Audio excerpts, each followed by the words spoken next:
Bienvenue à toi dans ce nouvel audio. Ça fait un moment que je n'étais pas venue sur ma chaîne YouTube pour te partager ce que je traverse en ce moment. Ça a été assez riche et c'est vrai que j'avais besoin d'un peu de temps pour laisser infuser tout ça, même si c'est encore en train d'être infusé, d'être intégré. Mais j'ai senti l'élan de te partager ce que je traversais. Évidemment, tout ne va pas te parler puisque c'est mon expérience de vie, mais prends ce qui résonne. Peut-être qu'il y a des petites choses qui pourront te parler dans ce que je traverse actuellement et que j'ai traversé ces derniers mois. Eh bien, je ne sais pas si tu le sens, mais c'est vrai que c'est assez intense. Moi, en cette fin d'année 2024, j'ai eu la grippe. Euh, alors, la grippe, entre nous, pour moi, c'est pas vraiment la grippe, hein, c'est un mélange de grippe, de Covid et d'autres, hein. Peut-être le nouveau virus de 2025, qui sait. Mais en tout cas, voilà, qui m'a couché. Je pense qu'on est pas mal à avoir eu cette maladie qui est assez puissante en ce moment. Et puis, bien, suite à ça, je me suis bloqué le dos. Alors, c'est pas la première fois, hein. En 2024, j'ai déjà eu deux phases où je me suis retrouvée bloquée du dos. Sauf que là, ça a été vraiment la phase la plus intense et c'est arrivé le 1er janvier. Donc voilà comment commencer la nouvelle année en beauté, j'ai envie de dire.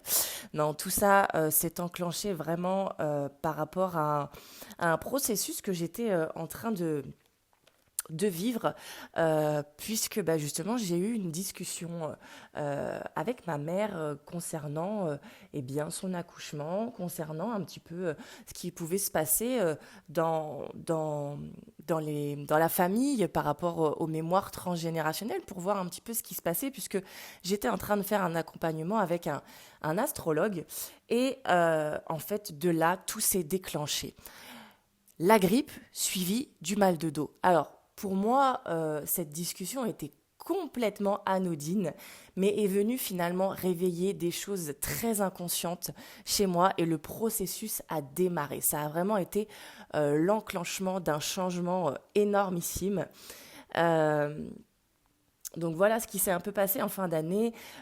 Pour aller rapidement, hein, le mois de janvier pour moi a été vraiment synonyme de douleur puisque je n'ai jamais eu aussi mal de toute ma vie. J'ai dû voilà carrément appeler l'ambulance, aller aux urgences, me faire perfuser, etc. Attendre plusieurs semaines parce qu'on pouvait rien faire tant que j'avais pas passé des examens, radio, IRM, etc., etc. Alors, tu n'as peut-être pas forcément vécu ça, mais peut-être que c'est le cas aussi que tu as vécu des mots MAUX dans ton corps. En tout cas, ce qui est venu se révéler à moi à ce moment-là, je n'arrêtais pas de répéter justement que je n'en pouvais plus de souffrir dans mon corps, que la souffrance physique pour moi était ce qui était de plus difficile à vivre et que je n'en pouvais plus et qu'il fallait que ça sorte. Et ça fait quand même plusieurs mois que mon entourage me dit quand même que c'est hallucinant toutes les prises de conscience que j'arrive à faire assez rapidement avec ce qui m'arrive, à en comprendre les leçons, les apprentissages, de voir les signes, voilà, et de vraiment arriver à tout relier. Et aussi, ça fait quelque temps que je fais des rêves prémonitoires. Et donc, j'ai fait un de ces rêves qui a enclenché un processus en fait de guérison, puisque 2 jours après, on me mettait sur mon chemin une personne qui m'a parlé d'une d'une séance qu'elle avait faite et que j'ai été faire. Alors je ne sais pas si tu as les réseaux sociaux, mais en tout cas j'en parle un peu plus en profondeur dans tout ce qui s'est passé pour moi pour cette séance. Donc je t'inviterai à aller voir mon dernier post puisque c'est le dernier post que j'ai fait. Je n'ai pas beaucoup publié pareil sur les réseaux sociaux. Mais en tout cas, c'est une séance, c'est une méthode qui vient d'Inde. Et en fait, ils expliquent que On a besoin en fait de faire sortir le poison que l'on a en nous, tout ce poison en fait émotionnel que l'on garde en nous. Et en fait, j'ai pris conscience de tout le poison, de tout ce que j'avais emmagasiné en moi depuis que j'étais toute petite, depuis que j'étais arrivée sur Terre. Parce que, eh bien, depuis que je suis toute petite, je ne sais pas si ça te parlera, mais on est quand même une génération où on n'exprimait pas vraiment nos émotions. Donc pour ma part, ça a été le cas, je n'exprimais pas mes émotions, je les gardais à l'intérieur. J'ai pris beaucoup de responsabilités sur mes épaules. En gros, à partir de ce moment-là, j'ai mis mon rôle, ma casquette de sauveuse. Je voulais sauver tout le monde, sauver les autres. Et du coup, eh bien, je ne pensais plus à moi. En fait, je ne pensais qu'aux autres. Je ne vivais qu'à travers les autres. Il fallait que je sois là pour les autres. Voilà, si les autres étaient tristes, eh bien, je ne pouvais pas être triste parce que je devais être forte, parce que je devais prendre sur moi, parce que je devais être là pour la personne ou pour les personnes voilà, qui vivaient ce qu'ils étaient en train de vivre. Et donc, je me suis construite toute une armure, euh, j'appelle ça une machine de guerre, vraiment, parce que, en fait, j'ai enfoui en moi tout ça. Tout ça, et donc je ne vivais pas pour moi, je vivais à travers les autres, à travers le regard des autres, à travers le jugement des autres.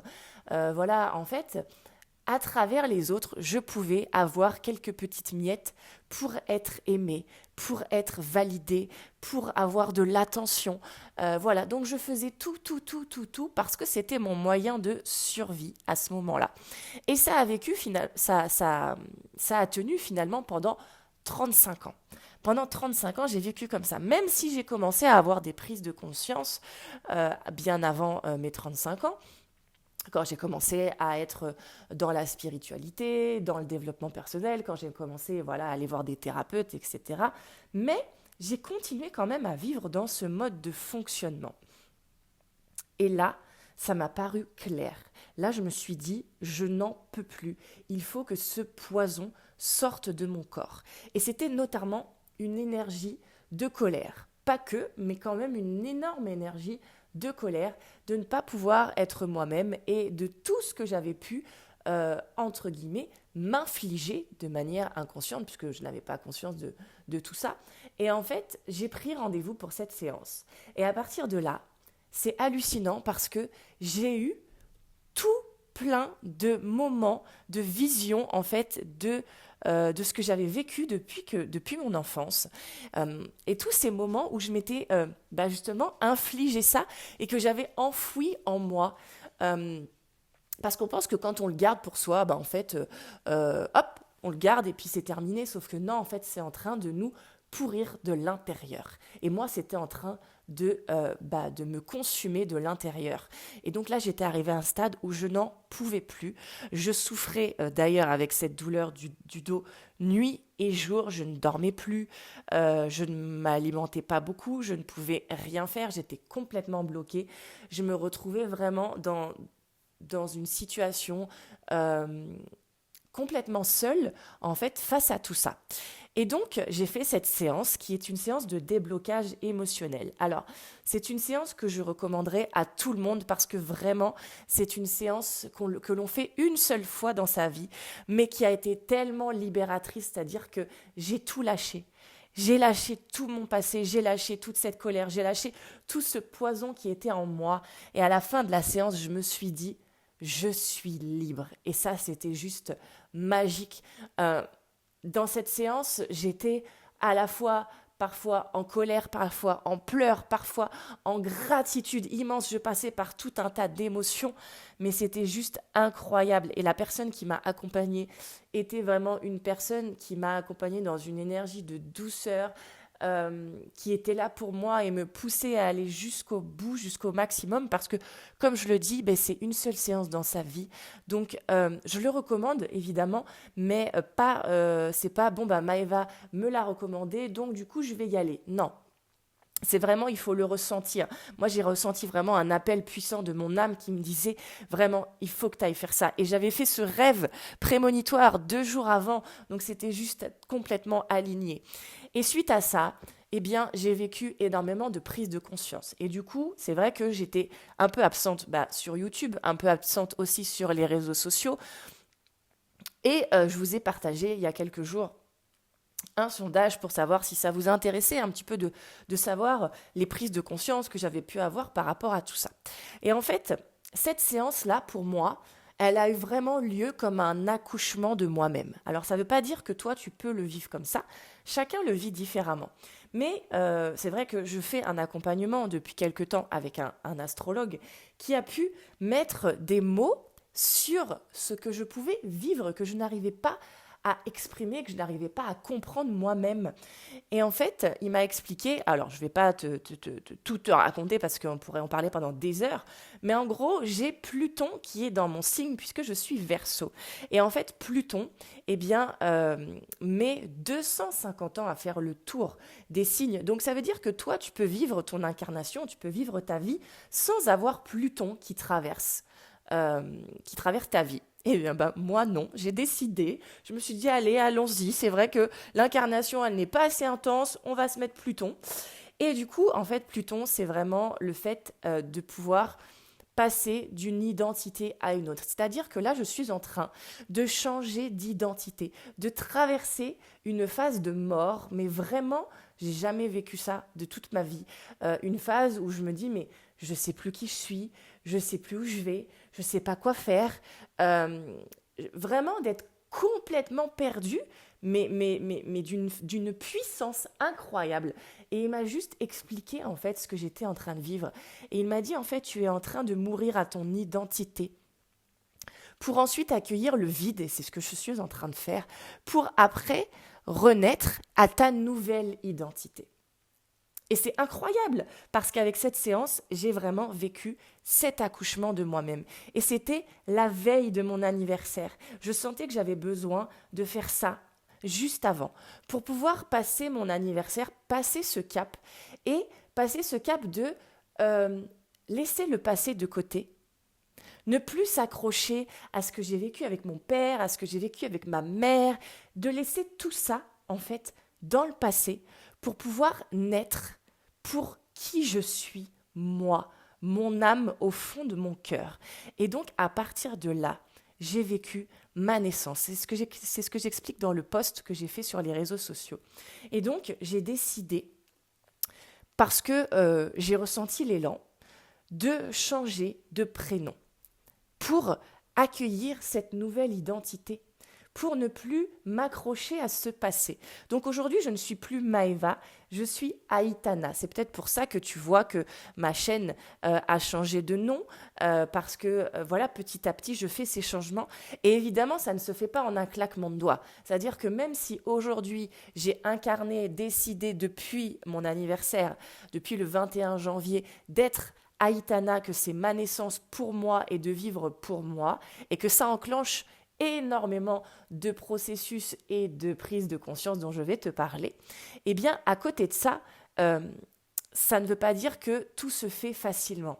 Évidemment, le personnage de Maeva sur lequel je me suis construite est encore présent, puisque là, la vie, en fait, est en train de me mettre en lumière tous les modes de fonctionnement les plus ancrés sur lesquels je me suis construite. Donc forcément, ça fait appel à Maeva, à l'ancienne version de moi, pour pouvoir lâcher ces modes de fonctionnement, les modifier, les transmuter, pour pouvoir les changer et être justement eh bien, cette nouvelle personne, Aitana.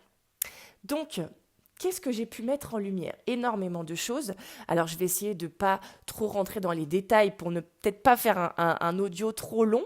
J'ai vu d'ailleurs 14 minutes 14 à ce moment-là, mais c'est quand même important. Ça fait longtemps que je n'ai pas fait d'audio, donc je me dis, bon, je vais quand même prendre le temps de t'en parler un petit peu. Peut-être que ça pourra te parler. En tout cas, suite à cette séance, j'ai eu 2 magnifiques signes sur la route en rentrant. Je me suis sentie complètement vidée, épuisée, mais c'était vraiment une sensation en même temps de liberté. Et Ils expliquent évidemment que cette séance, c'est pas en un jour qu'elle se fait, elle s'intègre pendant au moins 6 mois, qu'on passe par des hauts et des bas, donc il faut avoir conscience de tout ça, que ça va engendrer des changements dans ma vie, mais moi j'étais prête à ça, donc il n'y avait aucun problème. Je pense que j'ai déjà engendré le processus en quittant toute ma région, en quittant mes amis, ma famille, etc. Donc j'avais déjà enclenché un processus de préparation. Et en fait, j'ai compris qu'il fallait que je vive tout ça ici, seule, parce qu'il fallait que ma guérison, je l'opère dans une nouvelle région pour me construire et pas en fonction justement de tout ce qui pouvait m'entourer, qui était mon passé, mais de m'entourer justement de l'Ardèche, de cette nouvelle région dans laquelle je vis, et de vivre ça seul. Et ils disent bien aussi que le processus, c'est de pouvoir ne pas faire trop de travail sur soi, de ne pas aller voir 40 000 thérapeutes, de laisser le processus de guérison. C'est le corps qui va décider, en fait, le processus de guérison qui va être fait pour continuer la libération de tout ça. Donc j'accueille du mieux que je peux et parfois je suis passée par des phases de bas, très bas, et j'ai fait ok, c'est ça les phases de bas, sympathique. Et puis des phases de haut aussi. Mais en tout cas, le lendemain, j'ai quand même senti une énergie différente. J'ai senti que j'avais besoin de me retrouver, comme ils disent, seule, on a besoin au début, dans mon cocon. Comme si je venais de naître et qu'il n'y avait que moi et que mes besoins qui existaient. En plus, le lendemain, évidemment, c'était mon anniversaire, donc j'ai reçu quelques messages pour me souhaiter mon anniversaire. Et parfois, je sentais le besoin de « Ok, j'ai eu le message, mais je répondrai plus tard. » Alors qu'avant, j'aurais répondu directement. Voilà, j'ai senti ces phases où j'étais connectée avec moi-même, avec la source, Dieu, le divin, l'univers, peu importe comment tu veux l'appeler. J'étais dans une gratitude immense et j'étais simplement dans le présent. Et c'était tout simplement magique.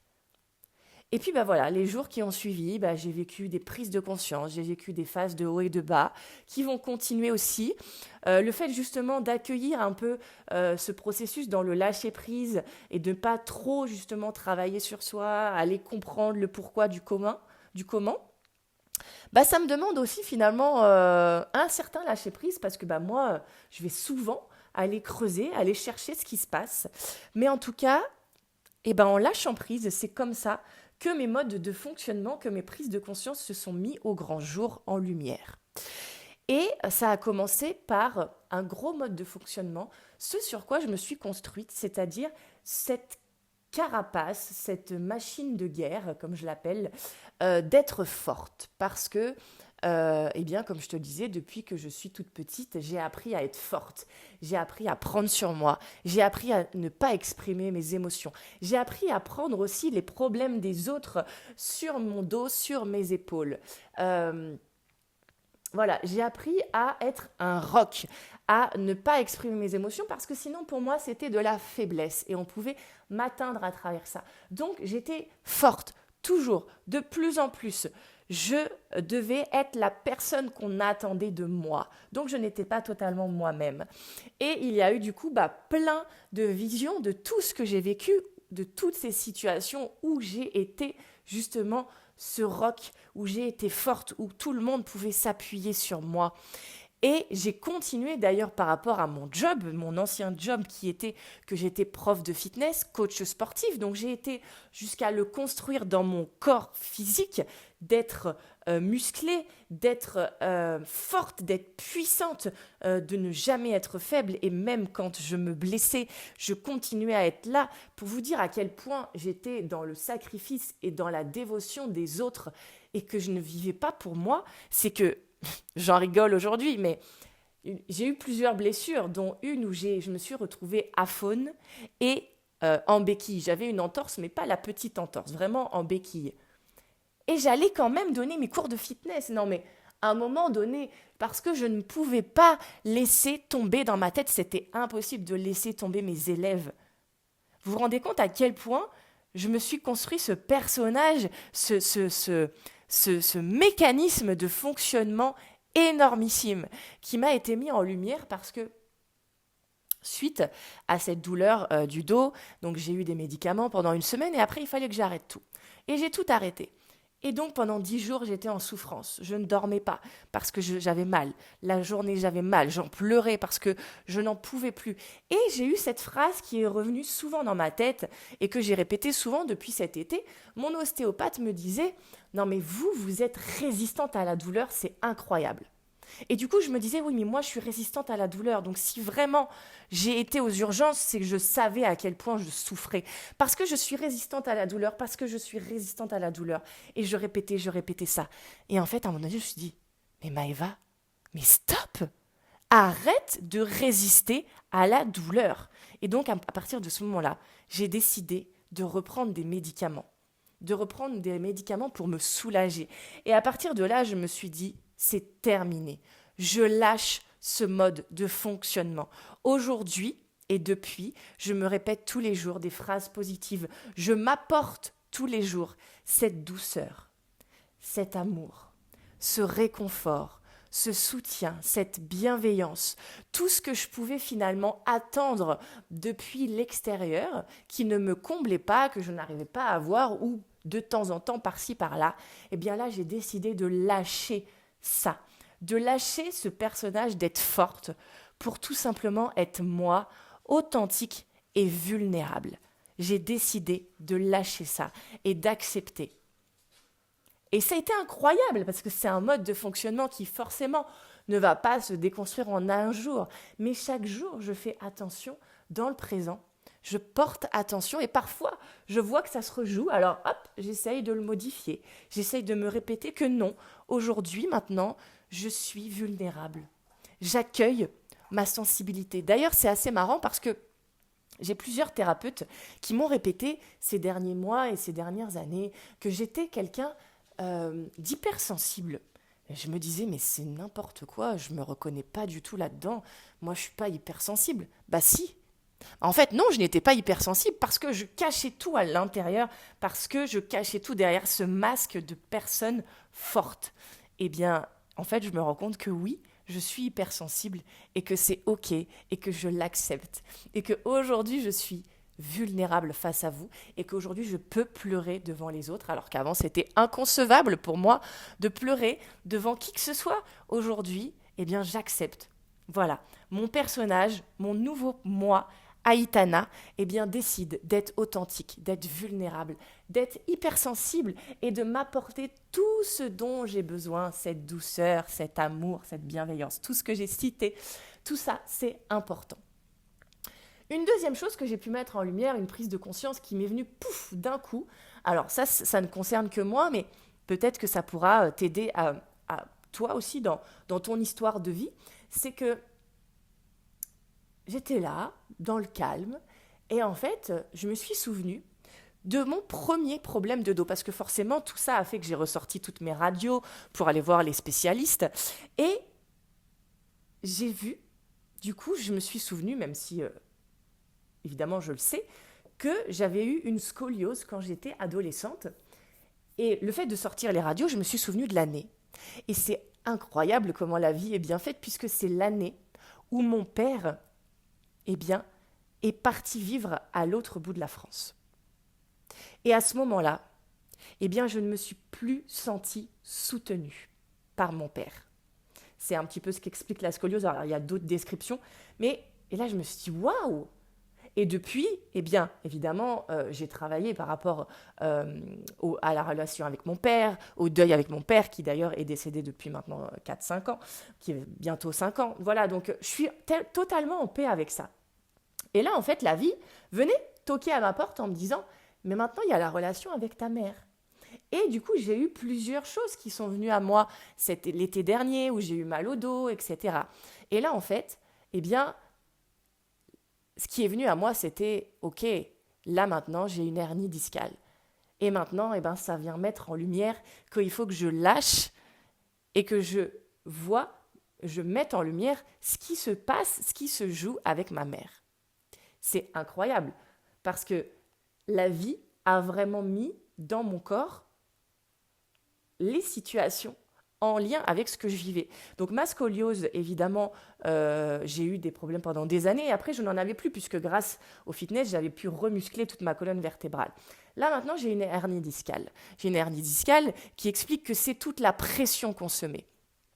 Et c'est toute la pression que je me suis mise depuis que je suis petite, puisque tous les fardeaux que j'ai portés de tout le monde, et le truc, c'est que j'ai continué adulte, parce que m'ayant construite en tant qu'enfant comme ça, j'ai continué toute seule en tant qu'adulte à me construire ce personnage, d'être justement toujours sous pression. À mon compte, je me mettais la pression. Il fallait que j'étais perfectionniste parce que c'est comme ça que j'ai vécu dans mon enfance les situations qui sont venues à moi. Donc il fallait toujours atteindre la perfection, il fallait toujours que ce soit encore mieux, il fallait que je satisfasse tout le monde, chaque élève. Si j'avais une personne qui n'était pas satisfaite, ça n'allait pas, je me remettais en question. J'avais toujours la pression sur moi. Et là, je me suis dit, ok, il est temps maintenant, Maëva, de lâcher cette pression. Je dis beaucoup Maëva parce que ces modes de fonctionnement correspondent encore, évidemment, au personnage de Maëva. Et puis, c'est nouveau aussi pour moi de m'appeler Aitana. Donc, forcément, autant pour moi que pour vous, ça va mettre un petit peu de temps. Et c'est normal puisque, eh bien, je suis en train de me déconstruire petit à petit. Mais j'ai vu tout ça et je me suis dit, bah maintenant, il est temps de se lâcher la grappe, en fait, de se foutre la paix. Et la séance, eh bien, elle a aussi mis ça en lumière, que je me foute la paix. Et du coup, c'est ce que je fais maintenant. Dans mon quotidien, je me concentre évidemment, eh bien, si tu as vu sur les réseaux sociaux mon quotidien que je t'ai partagé, eh bien, sur la guérison de ma santé physique, psychologique et émotionnelle. Et ça passe aussi par, eh ben, en fait, je me fous la paix sur plein de choses. J'arrête d'être perfectionniste. Et je me suis rendu compte que dans ma vie, il était important pour moi de toujours faire des tâches. Comme si je me levais, il fallait que je fasse ces tâches, et une fois que j'avais fait ça, eh bien j'avais le droit de me reposer. Comme si j'étais obligée de faire des choses pour avoir le droit de me poser et de ne rien faire. Et en fait, je me suis rendu compte que je m'étais construite aussi sur le fait de faire. Et on est aussi dans une société où on est tout le temps en train de faire, dans une énergie qui est très yang, dans une énergie de performance. Eh bien, moi, je n'ai existé qu'à travers le faire. Et depuis que je suis Aitana, eh bien, j'apprends à déconstruire ça et à exister juste en étant moi. Juste par être qui je suis. Alors, je ne te cache pas, c'est pas facile parce que parfois ça revient au galop, mais tout ça se met en lumière. Tous ces modes de fonctionnement viennent se mettre en lumière pour que je puisse les déconstruire petit à petit, un pas après l'autre. Et puis j'ai compris aussi, alors ça, je te le partage, je ne sais pas si ça t'aidera, mais en tout cas, moi, j'ai compris que cette année 2025, puisqu'elle a commencé le 1er janvier bloquée, je me suis dit ok, super. J'ai compris qu'en fait, bien, à travers tout ça, à travers tout ce que je vivais, je ne contrôlais absolument rien. Et qu'en fait, je n'ai jamais rien contrôlé. Tout ce que j'ai vécu était orchestré par la vie, était orchestré par le divin pour en arriver là. Toute la souffrance que je suis en train de libérer, j'ai conscience que c'est toute cette souffrance, notamment émotionnelle, que j'ai emmagasinée en moi, mais aussi une souffrance que j'ai emportée avec moi, qui était aussi dans des vies antérieures. Donc je suis en train de lâcher ça. Mais j'ai conscience que tout ce qui se passe, en fait, eh bien, c'est la vie qui me l'envoie. Je devais traverser tout ça pour en arriver là où je suis. Et tout ce que je vais continuer à traverser, eh bien, c'est la vie qui me l'enverra parce que la vie est parfaite et elle sait mieux que moi ce qui est bon pour moi. Même quand c'est des cadeaux mal emballés, parce que je vous avoue que ce cadeau-là, c'est le plus mal emballé que j'ai vécu de toute ma vie. La souffrance physique, pour moi, est quelque chose de vraiment très complexe. Voilà, là, je me rends compte à quel point je redécouvre la vie. Dans le fait de pouvoir dormir, dans le fait de pouvoir juste respirer à plein poumon, dans le fait de pouvoir me reposer, dans le fait de pouvoir être, dans le fait de pouvoir marcher. Pour l'instant, je ne peux pas encore marcher normalement. Voilà, il y a plein de choses où en fait, je redécouvre la vie. Ben oui, parce que je suis en train de naître, donc forcément, comme un bébé, comme un enfant, je suis en train d'apprendre et de redécouvrir la vie à travers tout ce qui est simple, essentiel, mais tellement, tellement important. Et donc, évidemment, j'ai des projets pour 2025. J'ai des projets, j'ai des envies, mais j'ai compris qu'en fait, je ne contrôlais rien. Et que je gardais ça dans un coin de ma tête, mais j'allais me laisser bercer par la vie, parce que la vie saurait mieux que moi. Et le fait aussi de changer de personnage, de changer et voilà, comme disait mon astrologue, c'est pas du jour au lendemain, évidemment, je vais continuer à me sentir un petit peu perdue, à continuer à sentir un petit peu qui je suis, où je vais, etc. Et du coup, d'accueillir, d'accepter le vide pour que la vie, m'apporte ce qui est bon pour moi, ce que je mérite, plutôt que de décider par moi-même ce que je veux, parce que peut-être que ce que je mérite est encore mieux que ce que je souhaite. Donc je garde mes projets en tête, mais je me dis que pour moi, je pense que pour moi, en tout cas 2025, je vais rien pouvoir prévoir et ça va vraiment être un pas après l'autre, un jour après l'autre. Au-delà de ma guérison, même par la suite, par rapport à peut-être ce que je vais pouvoir vous proposer, peut-être par rapport à, à ce que je vais vivre dans ma vie, aux personnes que je vais rencontrer, voilà, tout ça, en fait, c'est tout simplement la vie qui me guidera. Et là, j'ai compris, c'est pour ça que j'ai eu cette pause sur les réseaux sociaux, que j'avais tellement vécu tout le temps, pour les autres, au travers des autres, et porté les fardeaux des autres, que là, j'avais lâché tout ça, et qu'aujourd'hui, il était temps que je vive pour moi, que je me construise pour moi. Et ça fait très sens parce que je vais te partager juste un petit truc, un petit détail en plus, c'est que, tu vois, ça s'est encore joué il n'y a pas très longtemps, l'année dernière, quand j'ai décidé de quitter la région, de partir pour venir vivre en Ardèche. Quand j'ai dû annoncer à mes élèves que j'arrêtais mes cours de bien-être, tu veux que je te dise, à ce moment-là encore, je disais, oh là là, les pauvres, je vais leur faire du mal, comment ils vont le prendre, comment ils vont faire, est-ce qu'ils vont retrouver quelque chose qui va pouvoir les aider à ce qu'ils s'épanouissent dans leur vie Et en fait, j'étais pas du tout focus sur moi. Et en fait, j'ai vécu cette transition dans la tristesse, plutôt que de le vivre dans la joie, dans l'expansion du bonheur, parce que moi, au fond de moi, j'étais happy, j'étais heureuse, j'étais épanouie de pouvoir me dire « Ouais, je pars en Ardèche, c'est trop bien, je suis trop contente ». Eh ben non, je l'ai annoncé d'une manière triste, en disant « Voilà ». Comme si j'allais dire, mais en fait, c'est même pas comme si, c'est vraiment le cas, je suis désolée. Je suis désolée de vous laisser tomber, je suis désolée de partir, je suis désolée d'arrêter mes cours. Et voyez à quel point j'avais ce mécanisme ancré de penser toujours aux autres. Ça ne veut pas dire qu'aujourd'hui je suis égoïste, ça veut dire qu'aujourd'hui j'apprends à vivre pour moi, à créer des bases solides pour moi, pour ensuite pouvoir accompagner et aider les autres. Parce que je n'étais pas forcément dans le bon schéma, parce qu'en fait, je pouvais toujours m'épuiser pour les autres. Alors, je ne sais pas si ça te parlera, mais en tout cas, depuis cette naissance, j'apprends à vivre pour moi, à faire des choix pour moi, à ne plus penser si ça ou ça impactera telle ou telle personne. Parce que de toute façon, c'est écrit par la vie, c'est orchestré par le divin. Parce que les personnes qui nous entourent, dans nos relations, que ce soit des amis ou la famille, où c'est encore plus intense quand c'est la famille en général, viennent appuyer sur le bouton, là où ça fait mal, pour mettre en fait en lumière un mécanisme, un mode de fonctionnement qui n'est pas bon pour nous et qu'on est amené à transmuter.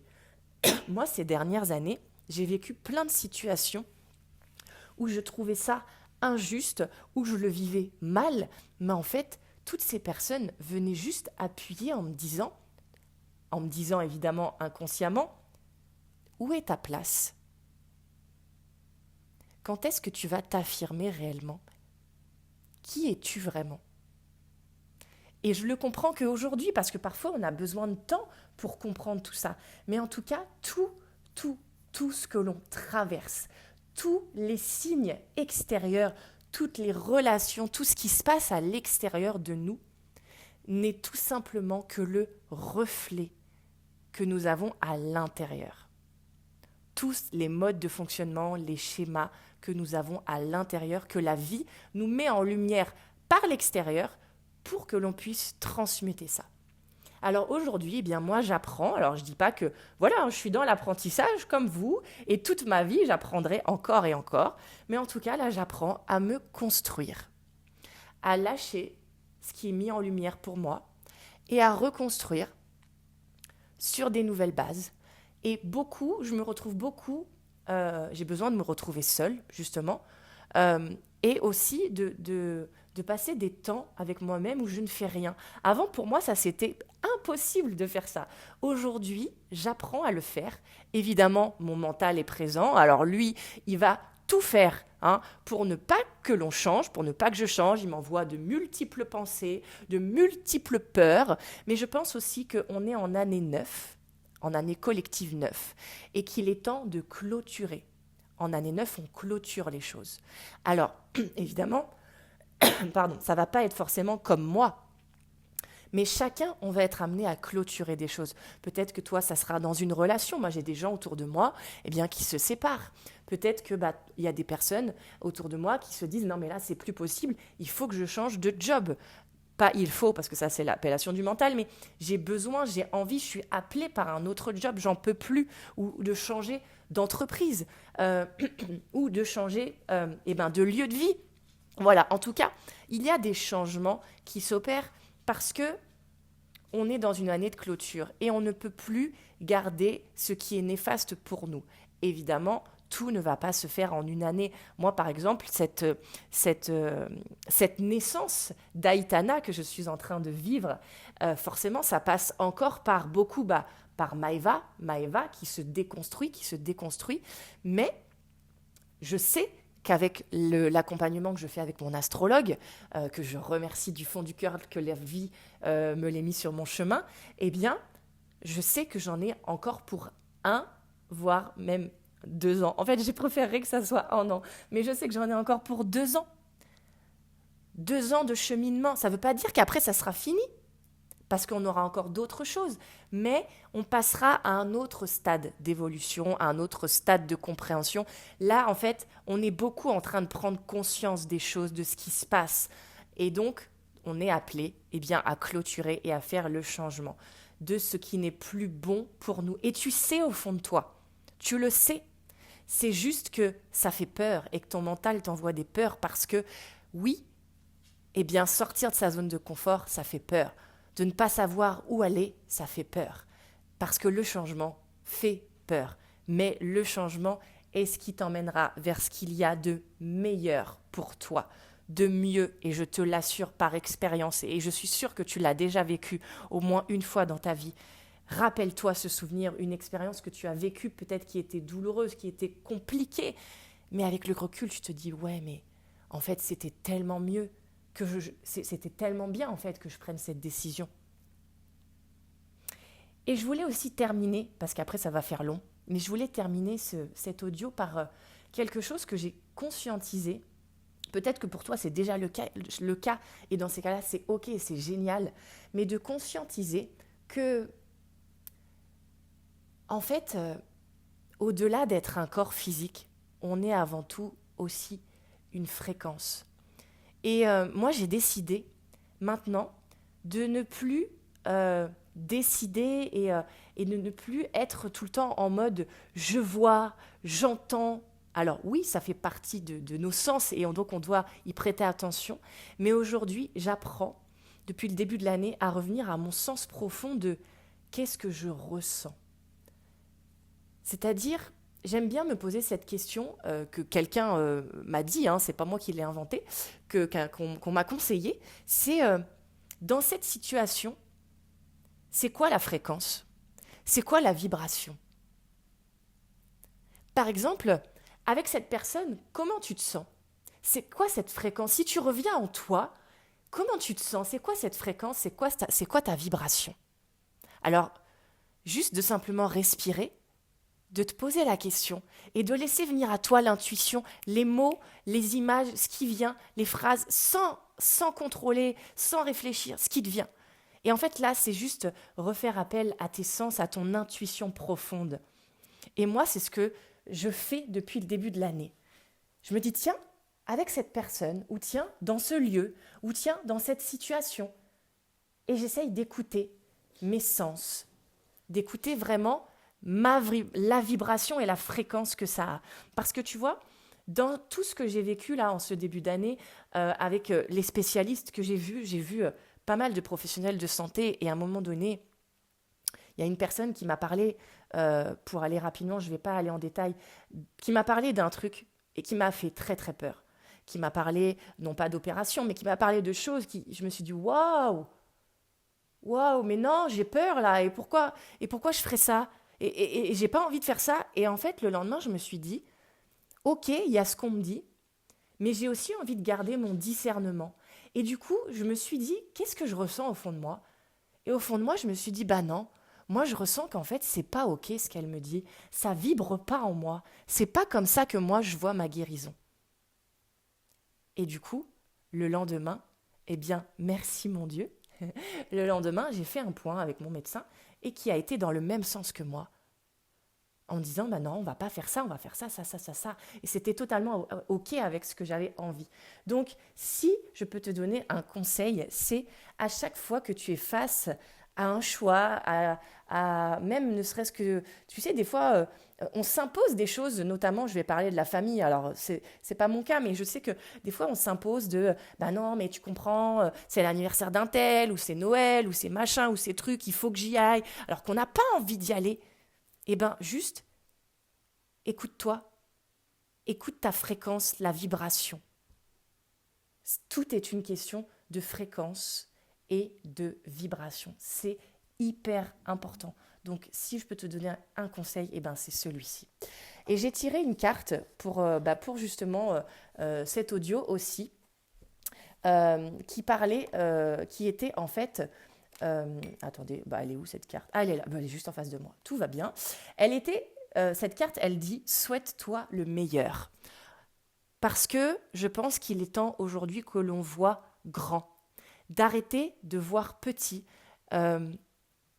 parce que le monde est en train de changer, parce que nous sommes en train de changer, parce que nos vibrations sont en train de changer. Et juste d'arrêter de se dire « Bon, ok, je vais me contenter de ça. Bon, ok, je vais garder ça parce que c'est ma zone de confort et bon, ça me convient à peu près. » Non.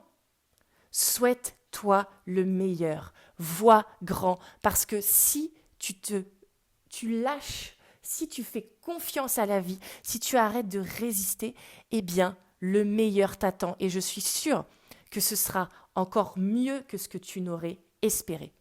Donc, souhaitons-nous le meilleur.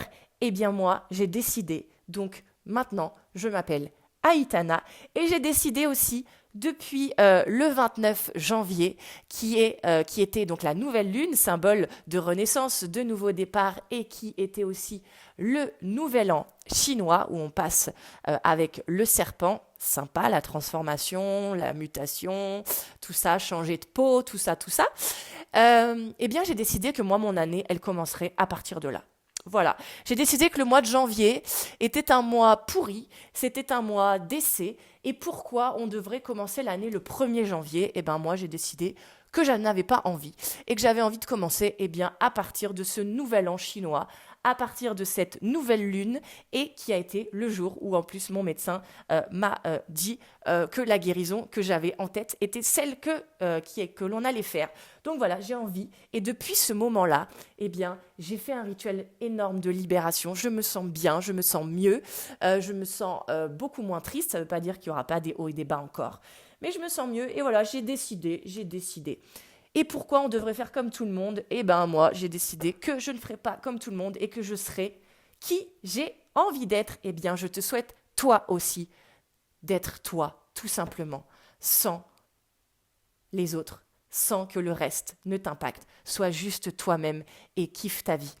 J'espère à très bientôt. En attendant, je vais continuer de prendre soin de moi et je te fais de très gros bisous. À très bientôt. Souhaite-toi le meilleur.